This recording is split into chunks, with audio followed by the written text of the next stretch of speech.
bienvenue dans cette nouvelle vidéo, j'espère que vous allez bien aujourd'hui. Je m'appelle Coraline et vous pouvez me retrouver sur les différents réseaux sociaux sous le pseudo de Maloreille, sur Instagram, Ravelry et sur mon site maloreilledesigns.com où je vous propose mes patrons de tricot mais aussi des accessoires tricot comme des paniers, des petits anneaux marqueurs, tout ça. Tout un tas de petites choses pour les tricoteurs et tricoteuses. On se retrouve aujourd'hui parce que j'ai un nouveau modèle à vous présenter. Un petit gilet qui vient tout juste d'être publié. Je vais mettre sur un cintre, ce sera plus facile. Et voilà.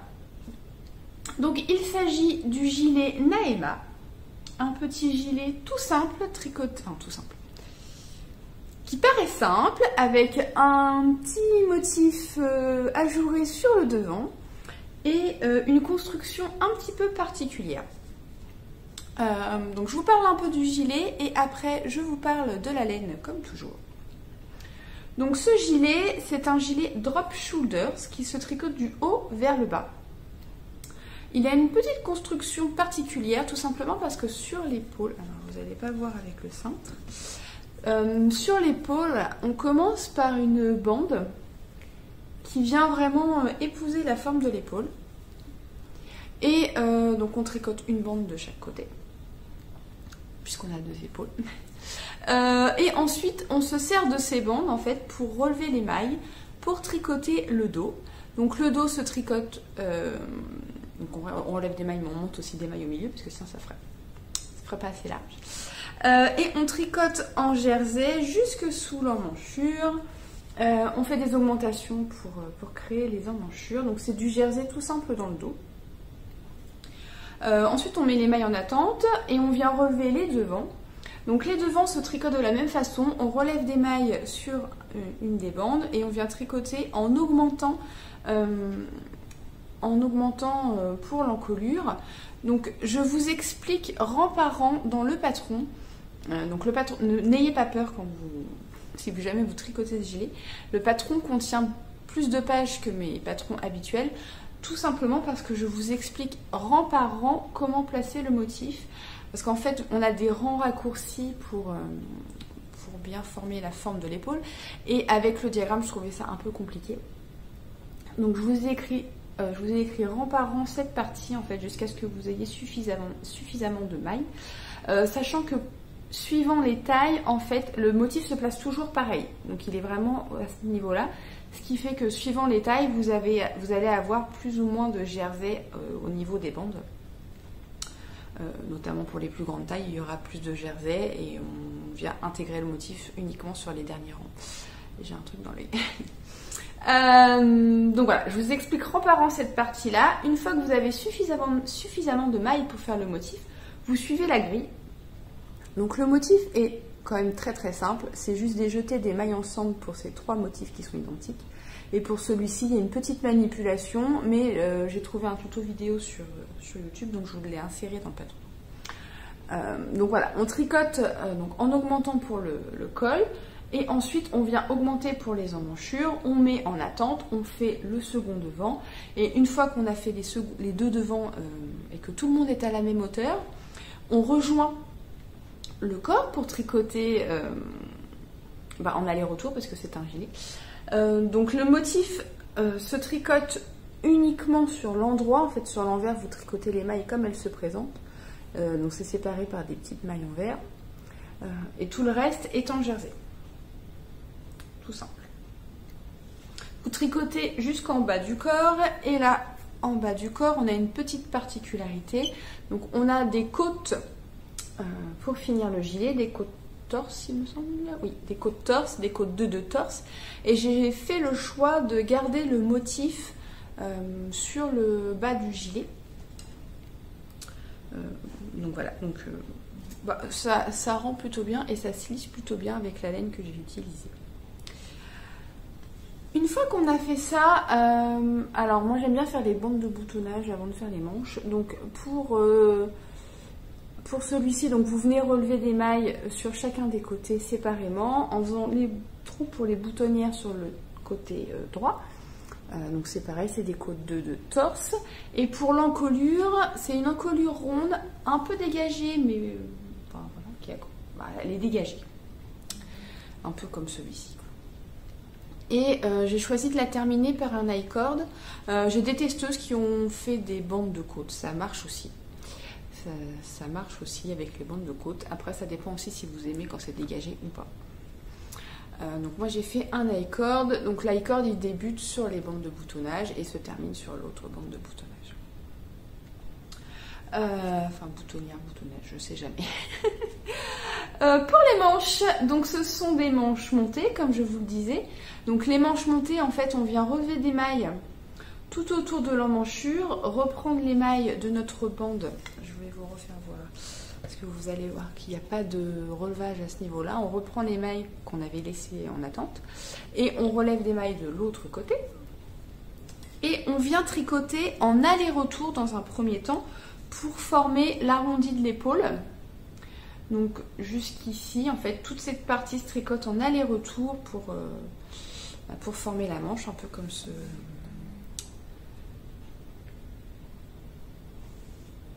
Je sais pas, j'ai un message, je suis désolée, ça m'a perturbée.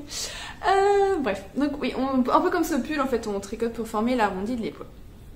Ensuite, on tricote en rond, en faisant des diminutions pour ajuster la manche.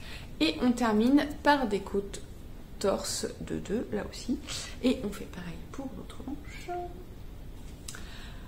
Donc voilà, c'est un gilet tout simple, la construction change un peu, mais c'est pas hyper difficile. Le motif en lui-même est assez simple. La seule difficulté du gilet, en fait, c'est le placement du motif.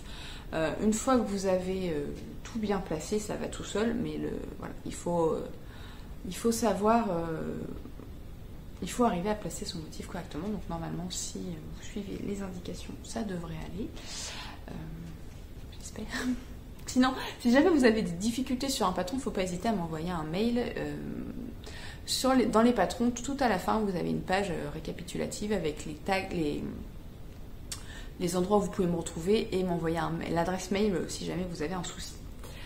Donc voilà, ce gilet, je l'ai tricoté avec une laine qui vient de chez Célène. Donc j'ai utilisé un fil... Ah oui, j'ai choisi celle où il y avait l'étiquette, forcément. Donc c'est un fil qui est... c'est un fil fingering, mais il est composé de mérinos et de mohair. Donc c'est 360 mètres. 360 mètres au 100 grammes, c'est le coloris rose anglais. Et donc c'est 56% de mérinos et 44% de mohair. Donc c'est un fil single. Je ne sais pas si vous allez bien voir. Très très très très doux. Très très doux.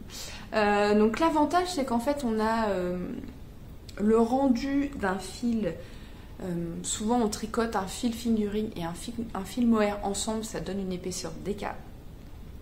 Là en fait c'est tout intégré dans un seul fil.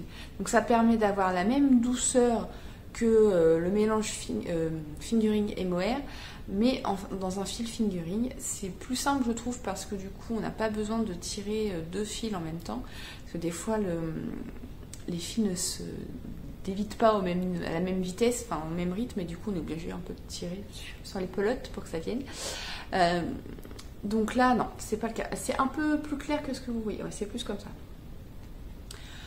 C'est assez doux, j'avais un peu peur le fait que ce soit un fil single, et en fait il y a des endroits où c'est un peu plus épais, notamment dans le dos. J'ai eu un endroit, c'est pas régulier partout. C'était dans le dos, c'était sur un des devants, je ne sais pas. Bah, vous voyez, je le retrouve même pas. Ah oui, là. C'est pas régulier, je sais pas où est-ce que, là, au niveau de la tache, c'est pas régulier tout le temps. Il y a des endroits où le fil est un peu plus épais, là aussi sur la manche. Mais c'est pas catastrophique, c'est pas non plus hyper visible dans le tricot. La couleur est très jolie, vous voyez, ça fait un peu nuancé. Il y a pas, alors moi j'alterne pas les écheveaux complets. Vous savez, je fais ma feignante. J'alterne quand il me reste un tout petit peu. En fait, je commence à alterner avec l'écheveau suivant, et j'ai pas eu de soucis particuliers. C'est un rose un peu nuancé qui a des reflets un peu violets. j'aime beaucoup ce fil. Donc c'est la première fois que je tricotais ce mélange et je pense que ce ne sera pas la dernière. J'ai bien envie de refaire un projet. Donc c'est un fil qui marche très bien pour la dentelle, justement. Il y a du drapé, c'est vraiment super. Donc si jamais vous n'aimez pas le mohair ou que vous ne supportez pas le mohair, vous pouvez très bien utiliser un fil figurine classique. Si jamais vous utilisez... Alors je sais qu'il y a des marques, je crois que c'est Fonty, qui a un fil dans le même esprit, avec un tarif... Parce qu'on va pas se le cacher, c'est une laine teinte main, il y a du mohair, donc ça a un certain coût. Mais il me semble que c'est Fonty qui a une base dans le même style, du coup avec un tarif un peu plus abordable. Vous pouvez aussi utiliser un fil lace de mohair classique et un fil de mérinos lace, ce qui vous donnera une épaisseur figurine. Ça peut fonctionner aussi. Donc voilà, donc le patron il est disponible sur mon site maloreilledesigns.com ou sur Ravelry. Pour fêter sa sortie, comme toujours, vous avez le droit à une remise de 20% si vous entrez le code NAEMA, je vous le marque juste ici de toute façon. Voilà, donc la réduction est valable jusqu'à dimanche à 23h59. Donc voilà, si jamais vous voulez lire, j'ai écrit sur mon blog un article où je reprends un peu ce que je vous ai dit dans cette vidéo. Si jamais ça vous intéresse de lire, j'ai peut-être oublié des choses dans la vidéo, donc ça fait un bon complément. Donc voilà, comme toujours, je vous mets des petites photos juste après du gilet porté. Et puis voilà, j'espère que vous aimerez ce petit gilet. N'hésitez pas à me dire ce que vous en pensez dans les commentaires. C'est toujours un moment de stress et sortie de patron, donc j'espère vraiment que vous apprécierez ce modèle. Si jamais vous l'aimez bien, n'hésitez pas à liker la page projet, enfin la page du patron sur Ravelry. Ça fait remonter dans les vues. Voilà, ça donne plus de visibilité au modèle. Voilà pour ce petit gilet, le petit gilet Naïma. Voilà pour moi aujourd'hui, j'espère que ça vous aura plu, j'espère que ce petit gilet vous plaira. N'hésitez pas à liker cette vidéo et à vous abonner à la chaîne si ce n'est pas déjà fait. Et on se retrouve bientôt pour de nouvelles vidéos.